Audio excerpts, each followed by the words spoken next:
Brooklyn, and all Nets fans. We had a hell of a week.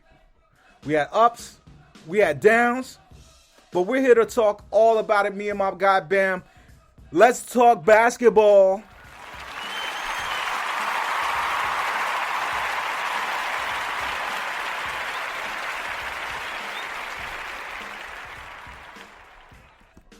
Bam. What up? Do you ever watch basketball and just go, this is just the greatest piece of art I've ever seen? All the time. I love it. Are you up on NFTs? Are you It's buying a beautiful NFTs? game. Are you buying NFTs? No. Are you in the crypto market? No. I'm into it. I'm a big crypto guy. I won't plug anything right now. But if someone could have bottled that moment where Kyrie, and it was great defense on him. I think the kid's name is Martin or something like that. Another ponytail kid out. And what was that? The Dallas? Is that Dallas? No, not Dallas. Who the hell was playing that game? Minnesota? Yeah. You saw the little behind the back dribble, hezzy. The kid stayed with them. And then Kyrie goes to the floater, that layup package, and just scores anyway. He had a great week of basketball for the team. He really did. When he came back, he kind of willed them back in that Houston game. Mm-hmm. And then he was spectacular, the other night in the blowout for Charlotte. It's kind of an understatement, dude. All right. I understand Michael Jordan is the greatest basketball player that we've ever seen, but I saw someone say this on, I think it was ESPN, repeating what Rod Strickland said about his godson. Obviously, he's biased. He said that he's the most skilled basketball player he's ever seen. Do you agree with that?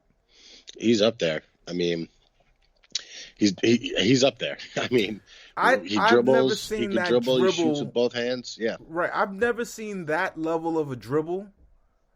The ambidextrousness, the fact that he can shoot and lay up with. He can't really shoot with two hands, but he can lay up with either hand. I can't tell if he's lefty or righty when he's doing a layup, and he just is so efficient. I don't think Jordan was as efficient scorer as he is. His shot didn't fall that much. His mid-range, my God, he's leading the NBA in mid-range field goal percentage. He's got Kobe's game, John Stockton's game, and fucking Allen Iverson's game all in one. You don't have to watch his mid-range shots. They're going in. I seen a few not go in the other night. They struggled a little bit. Offensive is still won, but it's amazing to hear how other people talk about Kyrie in his personal life. I've come to find out he's not a space cadet. He's just another kid from the suburbs, man. They're all like Kyrie. He's a kid from the suburbs with power who can do whatever the fuck he wants, right? And you want to know what? The trade-off is okay. Disappearing for 3 games here and there. I just don't believe he's going to do that in the playoffs. I think the regular season is kind of whatever for these superstar types. Well, and I think he had a kid, right? That was for the most recent one. He had a baby. That has not been confirmed. It hasn't been confirmed, but Isola had alluded to it, and then another writer, I forget who it was. He wasn't a big guy, but he had somewhat of a following. Right. Had heard it, and Isola's pretty connected, so he alluded to it.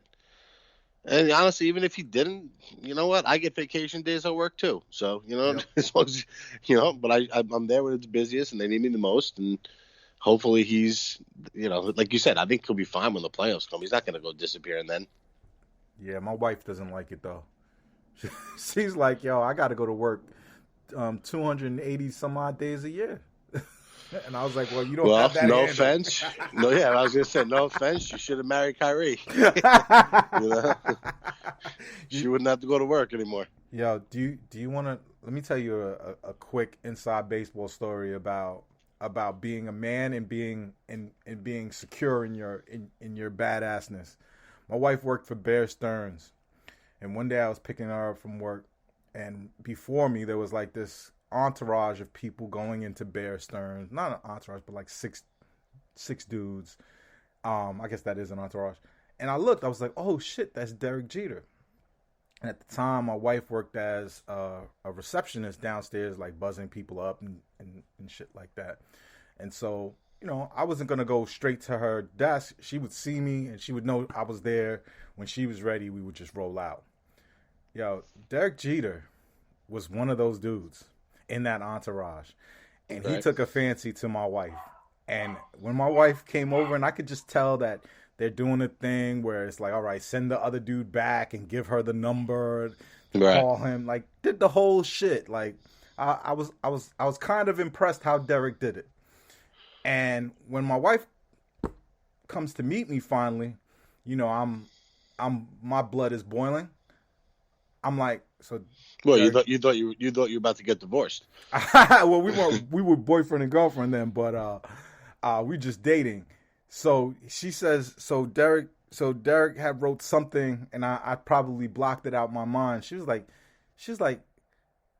that dude just tried to hit on me. I was like, yeah. He's like, I don't like light skinned dudes. She didn't even know it was Derek Jeter. You tell her that after she throws the number away. I told her, I was like, yo, that's Derek Jeter. You better call. Yeah. All right, basketball. So Kyrie, much in the same way, he doesn't realize in his generation everybody's outspoken, everybody's talking shit, everybody's doing whatever. But he's spectacular, man. Like I wondered if our record would be the same if Kyrie played all those games and not James Harden. I'm gonna say no. I don't think so. Yeah, I'm gonna say no. Harden is better. And Kyrie needs those days off. Like, they've done a great job keeping him healthy this year. I think they learned from last year. And you know what? I think nobody in that building cares about the preseason. I think maybe James Harden is the only one who cares, and the players who's trying to show that they're still good are the ones that care.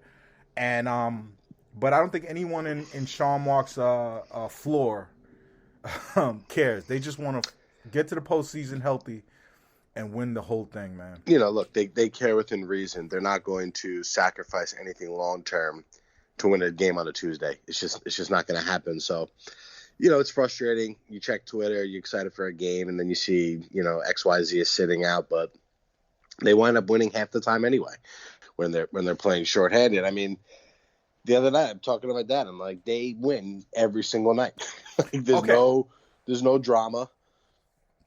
Yeah, no, I was waiting for you to mention your dad to ask you this question, right? This is an old school basketball fan. This guy has watched basketball more than both of us put together probably, and he knows his shit. He raised a bunch of ball playing sons. Does he like what's happening with this super team? Of course. He likes it because it's of course he does. It's us. Yeah. He watches the Nets. He turns the Knicks on during commercials, roots against them, and then he puts the net game back on. You know what? He actively I am your dad. When the Nets played the Knicks the second time, we went on that run early. The Knicks called the timeout. I was watching the game with them. And right as they called timeout, he was like, yeah, kick their fucking ass. Like, he hates the Knicks. And so do I, for that matter. I was rooting for Dallas hard last night. Nah, man, it's weird what's going on with them. We'll talk about them a little bit later. So he's cool with it. I don't understand why there's so many people who are upset about this super team thing, and I'm going to use that as Neil Best. There's so many whiners. He looks like a tutor. Like, go fuck yourself, Neil Best. You think I give? It makes me happy that this is the kind of shit that people are saying. Like, oh, it wouldn't be like. God, that's because you like the Knicks, right? Right. You guys are going nuts over because Obi Toppin had 9 points. He's so bad, Joe. It's he got 9 points because they weren't guarding him. Right. I mean, look, yeah, he had 9 points on and 3 wide open dunks to get some of those points. He did nothing. Thibodeau doesn't like him either. Thibodeau doesn't give him a shot. And he plays rookies. He's done it before. He doesn't play this rookie. I was yawning right there. He's running Randall into the ground. You can see his play is dipped. Yeah. No. We talked about this. We saw that coming. So let's talk about our squad. In this past month or so, has Nash won you over yet? No. So look, yes and no. He's definitely gotten better, which you have to say he looked lost early on. But I mean, what is he really doing? I mean, I think his temperament is good for the team, but the coaching isn't about like whether your players make or miss shots and things like that. Whenever the Nets are in like late game situations where adjustments need to be made or timeouts need to be called, he doesn't do any of that stuff. I think the best thing he does is he kind of stays out of the way. Like a lot of the times you'll see in the huddle, if they're on defense, he'll have Vaughn run in the huddle or D'Antoni will run it on offense. Right. So he's good at delegating tasks. Udoka's going to be a head coach within the next year or two. He's always talking. He's going to get hired off this team. He has to. Yeah. I think that's why they didn't make him defensive coordinator, because he's been everywhere that he's been, and I thought Vaughn was more of an assistant coach and that he was going to be the defensive guru, but he's talking in every huddle. Here's what I'll say about Nash that I like. So our last coach was a paint by numbers coach. They basically sat in a boardroom, put all the names on a whiteboard, and then as a group, they basically allotted minutes for all of the players on the Nets under Atkinson. And he basically coached that. But what Atkinson was better than Nash at was like those calling plays out of timeouts. You can tell he's a coach's son. Well, you also can't call plays out of timeouts, and you never call timeouts. There's that too, but I'll get to that. I'm gonna speak on that. But Nash is different, right? And I appreciate Nash on so many levels. Like he does the two things that I thought he was brought in to do. I didn't think this team needed a teacher to play this, but I think he needed to know how to solve on-court problems. And Nash doesn't stick to the script. The script was never to play. You could even tell by the way he answers about Nick Claxton that there's an organizational decision that this kid is not going to play a lot, right? We're gonna wean him in. We're gonna take our time and we're gonna hide him a little bit. But he's been so much better than DeAndre Jordan. And Nash kind of found that out on his own, right? That he's like, I got to play this kid. I have no choice. I don't think Nick Claxton plays under Atkinson. How do you think? What do you think about that? So I think in a vacuum, yes, Nash is better. He'll let the game dictate his moves, whereas Kenny's moves were dictated before the game. Right. Example. Harden leaves the game the other night. Typically, those minutes that Kyrie played in the fourth quarter, he would have sat longer because James is on the floor. Correct. He went right back to Kyrie because he was like, if I don't, we're going to lose. Where I think Kenny would have kept him out and said, well, he's still only playing 30 tonight. We're going to have to just make do with some other guys. So I think Nash is better in that regard. But look, the guy's blessed with ridiculous talent. We haven't even mentioned Lemarcus Aldridge, what he did. We're coming. It's like you're coming to that. No, anybody could coach this team. Yeah, so I think the way the Lemarcus Aldridge thing came about, because I believe they were going to go get Drummond first. And either Drummond changed their mind or they changed their mind. But I think they looked at what they were doing. They looked at their success with Nick Claxton. They realized they had to replace DeAndre, but they couldn't replace DeAndre with Claxton and then have him fail. Now you've broken the kid and you rushed him along for no reason. So to fit the Nets and what the Nets do and be a grown-up Nick Claxton in a way, I think they decided, you know what? If Lemarcus Aldridge is out there, his jump shooting adds another dimension that neither Claxton nor nor Deion.